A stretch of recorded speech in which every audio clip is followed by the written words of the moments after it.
C'est en 1986 que Patrice Gilbin reprend l'hôtel-restaurant Le Commerce afin de créer son entreprise traiteur. En 2010, pour poursuivre son développement, une nouvelle stratégie est adoptée par la société. Elle se tourne alors vers la restauration collective. En 2009, nous sommes développés dans la partie collective car on a vu la demande. Donc à ce moment-là, on était parti petit sur une base en gros de 600 couverts. Aujourd'hui, le développement atteint 3000 couverts jour.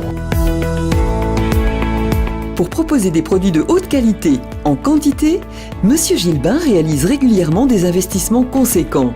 Doté actuellement d'une cuisine centrale de 1800 m², il a équipé ses différents laboratoires d'un matériel de pointe permettant de traiter d'importants volumes conformément aux normes de sécurité sanitaire actuelles.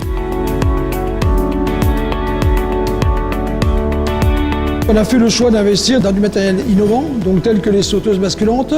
Ensuite, avec ça, on a pu produire beaucoup plus vite, beaucoup plus régulier. Au niveau de la qualité du travail, c'est piloté par sonde électronique et piloté par l'informatique. Après cette production successive, on a passé au froid. Aussi, on a investi très fort dans le froid pour le refroidissement, qui voulait dire refroidissement rapide. Après, on a fait de l'emballage, une chaîne d'emballage automatique. L'aspect novateur de cette entreprise dans le domaine informatique n'est pas en reste. En effet, différents logiciels permettent en temps réel une meilleure traçabilité du stockage des matières premières et des fabrications, ainsi qu'un suivi optimal de l'ensemble du process.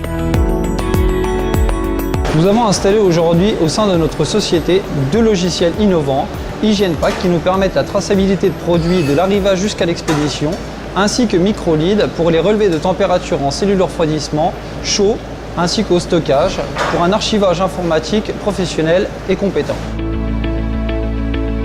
D'un point de vue logistique, l'entreprise a fait l'acquisition d'un poids lourd pour des approvisionnements hebdomadaires à Rungis et de 8 véhicules frigorifiques pour les livraisons. Pour le conditionnement, une ligne de mise en barquette de dernière génération a été installée.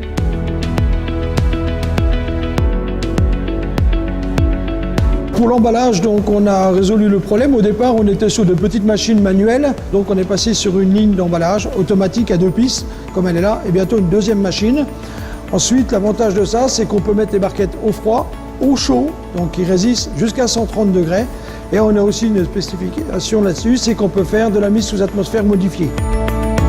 Concernant l'avenir, M. Gilbin a pour objectif de doubler son nombre de couverts jour dans la restauration collective, tout en continuant d'accroître l'activité traiteur. On ne devient pas leader de sa région par hasard.